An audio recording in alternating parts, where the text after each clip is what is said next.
Hello students, तो आज हम लोग पढ़ने जा रहे हैं इंटीग्रेशन। डिफरेंशिएशन के लेक्चर्स मैं अपलोड कर चुका हूं पहले ही, और डेफिनेटली आप लोगों ने डिफरेंशिएशन पढ़ लिया होगा। बिना डिफरेंशिएशन पढ़े हुए आप इंटीग्रेशन समझ नहीं पाएंगे, ये बात बिल्कुल पक्की है ना। तो डिफरेंशिएशन जिन बच्चों ने कर लिया है वो इंटीग्रेशन की तरफ मूव कर सकते हैं, इंटीग्रेशन समझ सकते हैं। और जैसा कि मैं पैरेलल में मोशन इन 1D पढ़ा रहा हूँ, तो मोशन इन 1D में last section of motion in 1D will be using integration also. So integration भी आपको साथ में तैयार कर लेना है, ठीक है। हालांकि ये पार्ट है किसका, मैथमेटिकल टूल्स का। तो मैथमेटिकल टूल्स के सारे हेडिंग सब हेडिंग्स मैंने कंप्लीट कर दिए एक्सेप्ट इंटीग्रेशन, जो इंटीग्रेशन हम लोग आज करने जा रहे हैं। ओके स्टूडेंट्स, जो इंटीग्रेशन है it is reverse process of differentiation. मैं क्या कहना चाह रहा हूं, जैसे कि आपने डिफरेंशिएशन में पढ़ा है और बहुत सारे रूल्स आप जान रहे हैं। फॉर एग्जाम्पल, अगर मैं आपसे कहूं कि d by d x of x square, तो आप तुरंत बोलेंगे भाई ये तो बहुत आसान है, ये हमें पता है, इट इज 2x। तो एक्स स्क्वायर का जो डिफरेंशिएशन है, एक्स स्क्वायर का जो differentiation with respect to x है, it is 2x।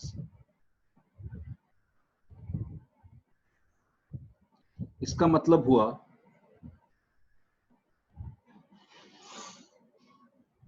Integration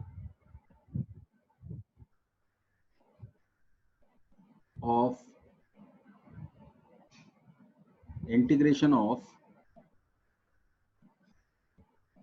2x is x square।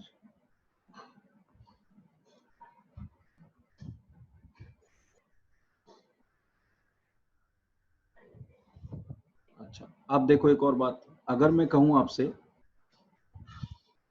कि d by d x of x square plus 4, ये कितना होगा,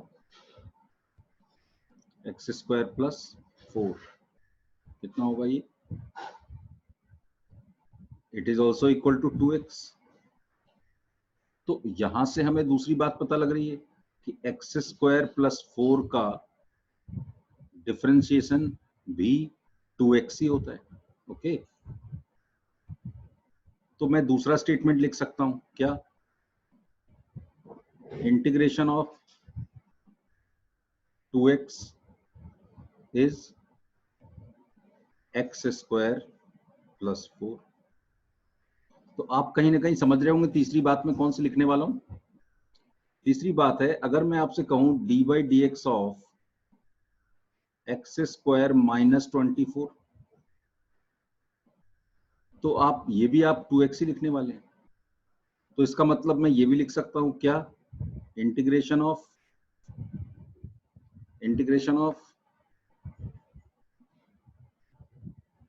2x is x square minus 24। ये तीनों बातें बहुत ध्यान से देखिए आप। इससे एक बात पता लग रही है कि मुझे ऐसा लिखना चाहिए कि इंटीग्रेशन ऑफ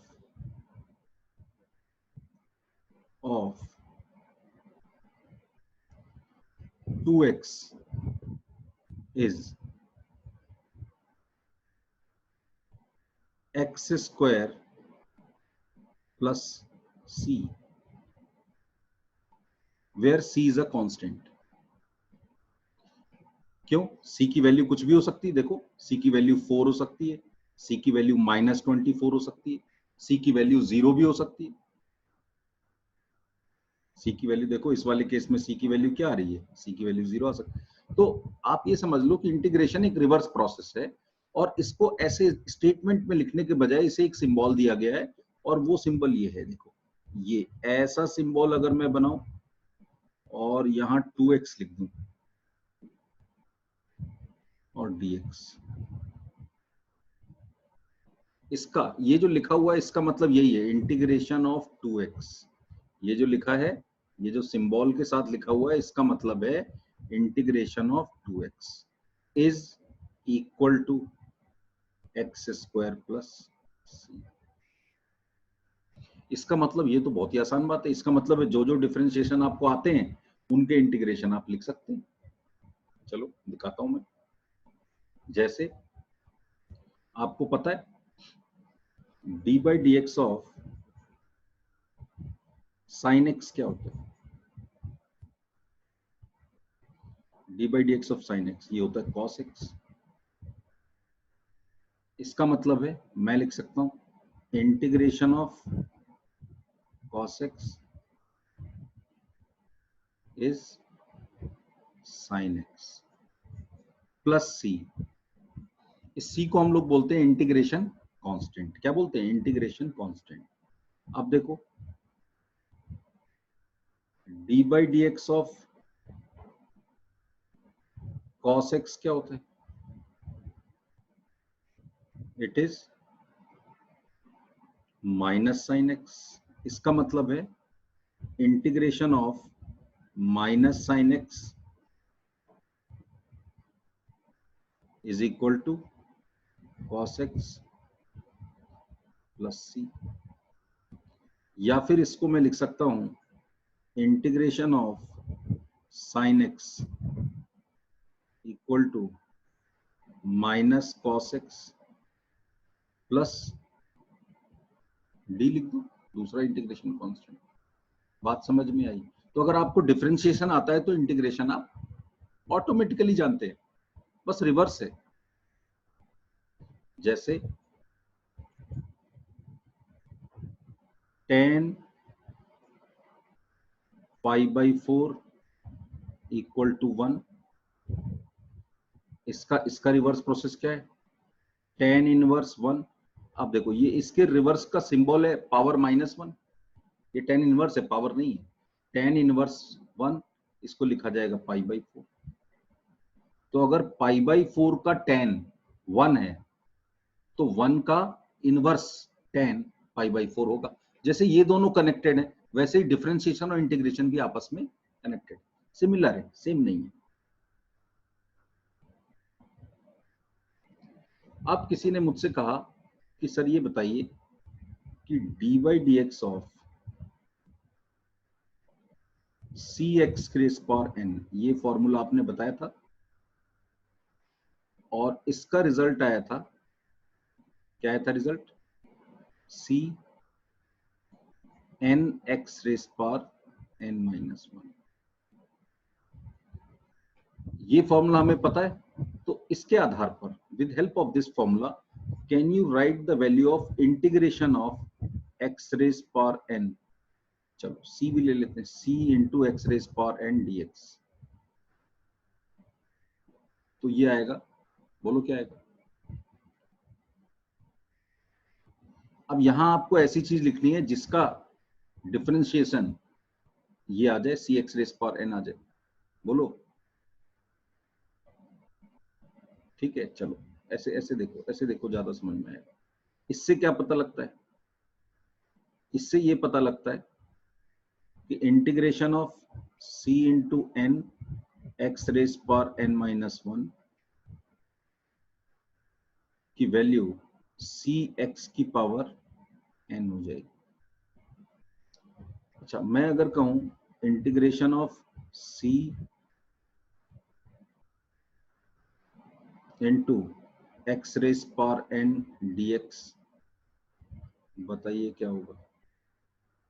तो ये होगा c into x raise power n plus 1 upon n plus 1। अब किसी ने कहा कि सर ये कैसे लिख दिया आपने प्लस सी? सी मतलब कोई कांस्टेंट है, डी लिख लो, यहाँ पर भी डी लिख लो, डी डैश लिख लो। ये कैसे लिखा आपने? तो बहुत ही सिंपल है। आप देखो, आप इसको डिफरेंशिएट कर दो, इसका इंटीग्रेशन ये आ रहा है, इसका इंटीग्रेशन ये आ रहा है, तो इसका डिफरेंशिएशन ये आना चाहिए। तो डिफरेंशिएट इसको करो, क्या आएगा? c upon n plus 1। और देखना ध्यान से भाई कैसे n प्लस 1 आया है। यहां आएगा n प्लस 1 एक्स की पावर n प्लस 0। आप देख लें ये आया कि नहीं आया, बिल्कुल आया। बात समझ में? तो ये अब एक फॉर्मूला बन गया, ये क्या बन गया, एक फॉर्मूला बन गया। तो इस तरह के जितने फॉर्मूले बनेंगे, मेथड सेम है, आप फॉर्मूला खुद से बना सकते हैं, कोई जरूरत नहीं मेरी, आप खुद से फॉर्मूला बना सकते हैं। तो मैं सारे फॉर्मूले पहले लिस्ट कर देता हूं, फिर हम लोग आगे की बात करेंगे। जैसे जैसे integration of x raise power n dx क्या हो जाएगा, ये हो जाएगा x raise power n plus 1 upon n plus 1 plus c। यहां ध्यान रखना कि n नॉट इक्वल टू -1। ऐसा मैं क्यों कह रहा हूं, ऐसा मैं इसलिए कह रहा हूं क्योंकि जरा सा रिकॉल करिए आप, D by d x of मतलब डिफरेंशिएशन ऑफ ln x क्या होता है, ये 1/x होता है। इसका मतलब है 1/x का जो इंटीग्रेशन होगा वो ln x होना चाहिए। मतलब x रेज पावर -1 का जो इंटीग्रेशन होगा वो ln x होना चाहिए plus some constant.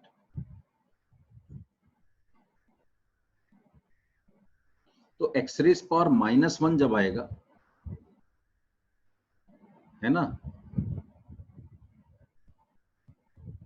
x raise power -1 जब आएगा, यहाँ देखो x रेज पावर -1 जब आएगा तो रिजल्ट ये होना चाहिए ना। दूसरी बात, n अगर आप -1 रखोगे तो ये इंफिनिटी की तरफ अप्रोच करेगा, उससे भी पता लग रहा है कि ये नहीं हो सकता है। बात समझ में आई?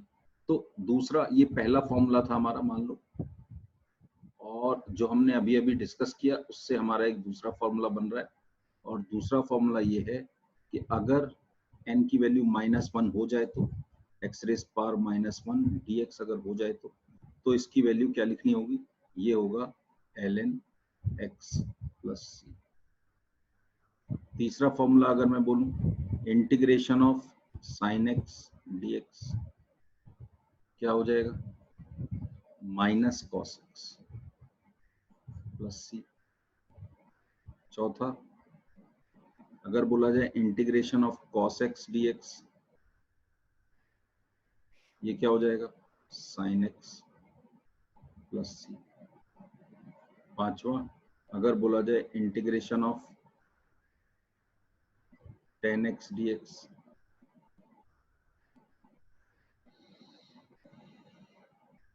तो tan x dx तो सॉल्व करके निकालना पड़ेगा, ये तो होगा नहीं, क्योंकि आप हमें तो याद नहीं कि किसका डिफरेंशिएशन tan x आता है।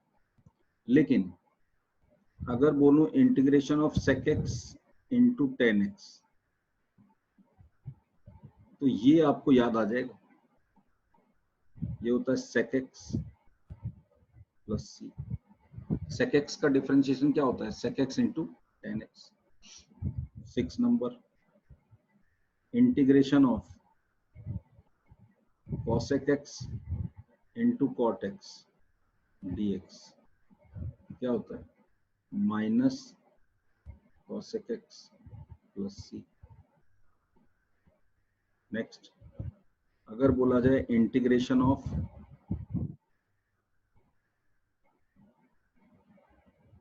sec स्क्वायर x dx क्या होता है, तो किसका डिफरेंशिएशन sec स्क्वायर x होता है, tan x का, तो इसका मतलब ये हो जाएगा tan x प्लस सी। आठवां, integration of cot square x dx, ये हो जाएगा minus cosec sorry minus cot x minus cot x plus C. ओफो,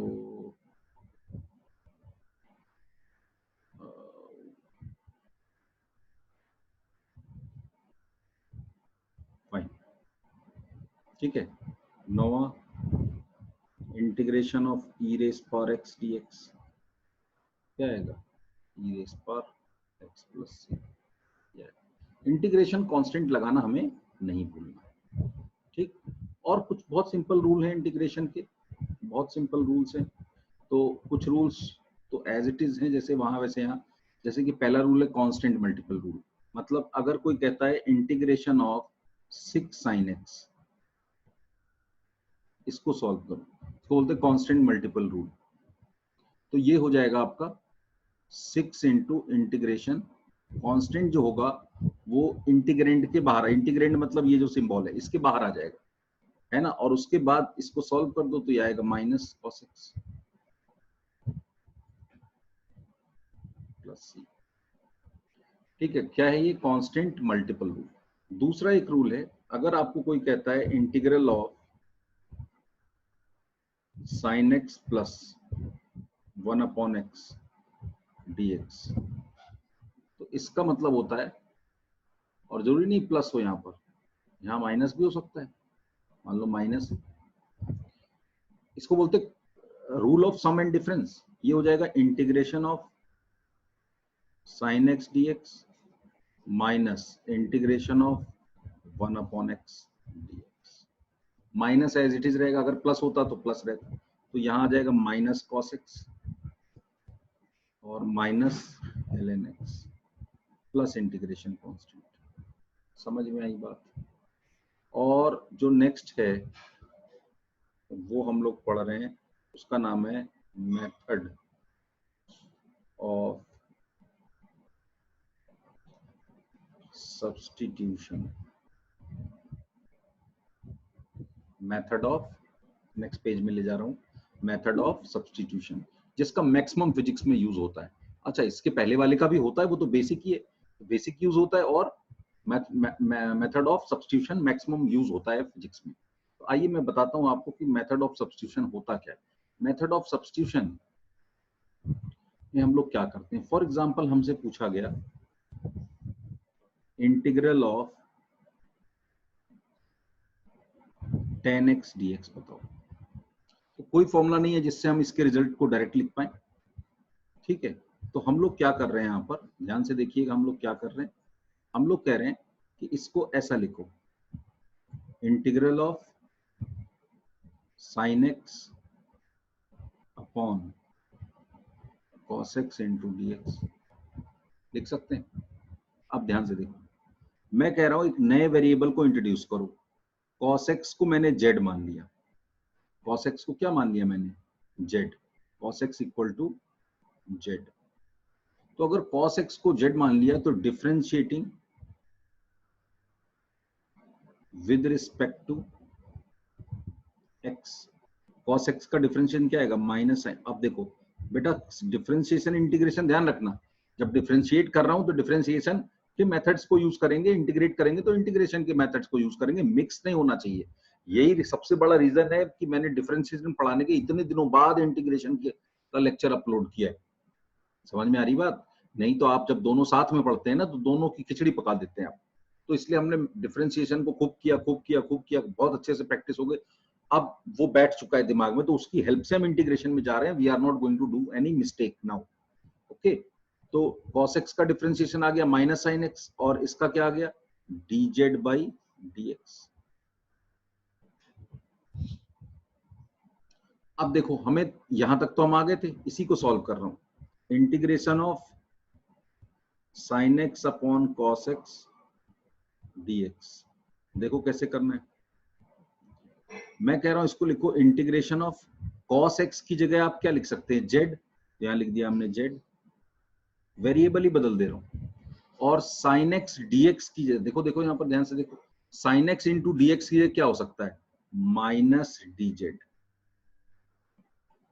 देखो, इसका यूज किया था, फिर इसका यूज कर लिया, x को गायब कर दिया, सब z में आ गया। अब ये z वाला वेरिएबल है, बोलो z वाला वेरिएबल है, तो ये अब लेकिन इक्वेशन जो है वो तो बहुत आसान है, जो लिखी है वो बहुत आसान है, माइनस रहने दो, 1/z dz का क्या हो जाएगा? log z ln z plus C. तो क्या आ गया? माइनस ln, और z की जगह cos x प्लस सी, ये आ गया ln, ये माइनस अगर अंदर जाएगा तो cos x की पावर -1 हो जाएगा, तो ln sec x प्लस। अब अगर जो आंसर आपने निकाला है उसमें आपको डाउट है, तो आप एक काम करो ना, इसको डिफरेंशिएट कर दो, इसको डिफरेंशिएट करो विद रिस्पेक्ट टू x और देखो tan x आ रहा है कि नहीं आ रहा है ना?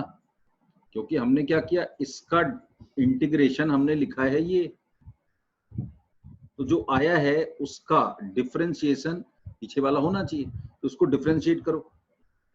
तो log of box, chain rule याद है, लॉग ऑफ बॉक्स तो आएगा 1/box into differentiation of box sec x का डिफरेंशिएशन क्या होता है, sec x into tan x, और c का हो जाएगा 0, तो ये कट गया tan x। अरे बिल्कुल बढ़िया, इसका मतलब कोई दिक्कत है नहीं। This is substitution method. Okay, चलो नेक्स्ट एक और उठाते हैं। जैसे अगर बोला जाए integration of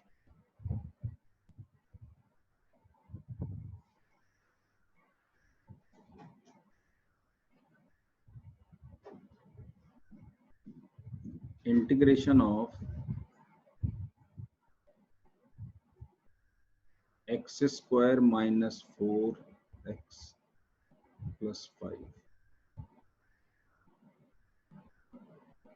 x minus 4 dx।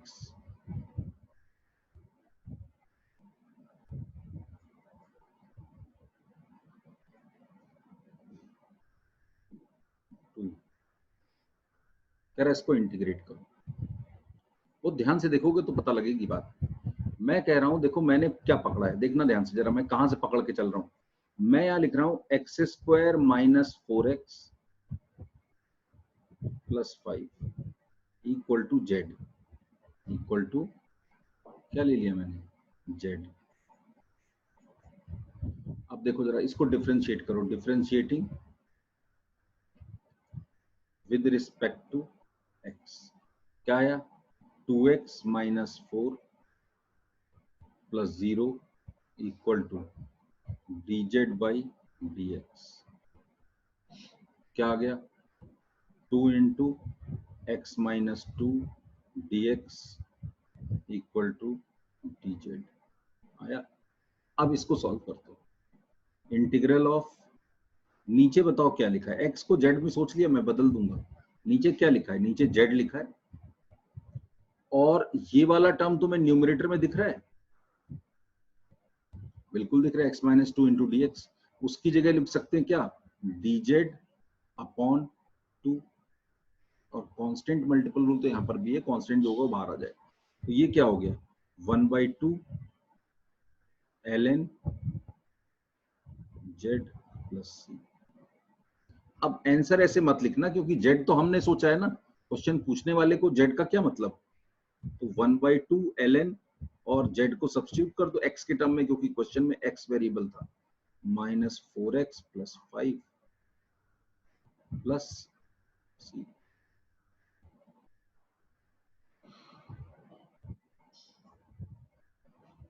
समझ में आई बात, कुछ मुश्किल नहीं है। जैसे integration of x square plus a is a constant,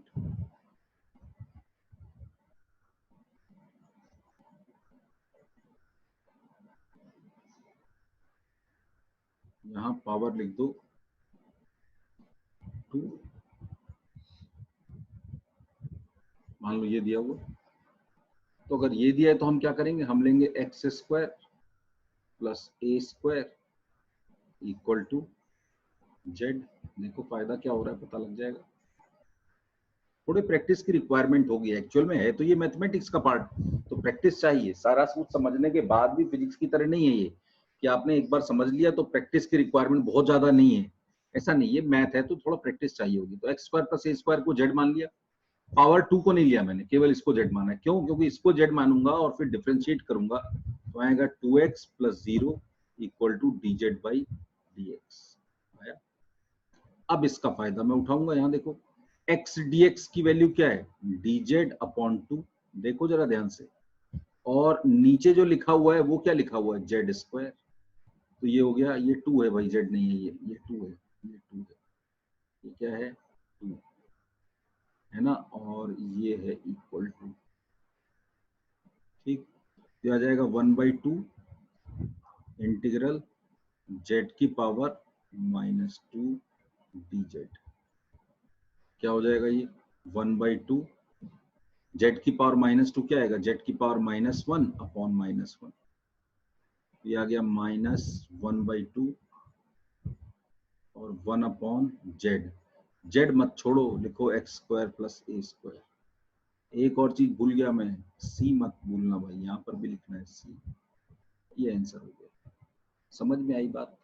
तो बच्चों आज के लिए इतना ही। इंटीग्रेशन पे कुछ अच्छे क्वेश्चंस का एक सेट मेरे पास है, और उन क्वेश्चंस को मैं सॉल्व करके आपको दिखाऊंगा कि कैसे सॉल्व करना है, नहीं करना है।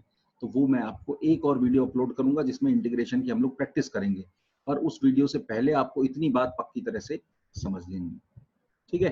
चलो ओके, थैंक यू बच्चों, और सब्सक्राइब कर लो, और ये क्या कहते हैं, बेल आइकन दबा लो, कुछ करते हो ना तुम लोग ऐसा, तो आगे के जो वीडियोस हैं वो आ जाएंगे। अदरवाइज व्हाट्सएप पे मेरे से बार बार पूछते हैं लोग कि सर ये वाला भेज दी, वो मैं नहीं भेजूंगा। आप सब्सक्राइब करो, फिर बेल आइकन दबाओ, आपके पास ऑटोमेटिकली नोटिफिकेशंस आते रहेंगे, जैसे मैं वीडियो अपलोड करूंगा आ जाएगा। उसके थंबनेल में डिस्क्रिप्शन होगा कि भाई इस वीडियो में क्या है, तो आप देख लीजिए, आपको यूज करना है तो करिए। Thank you.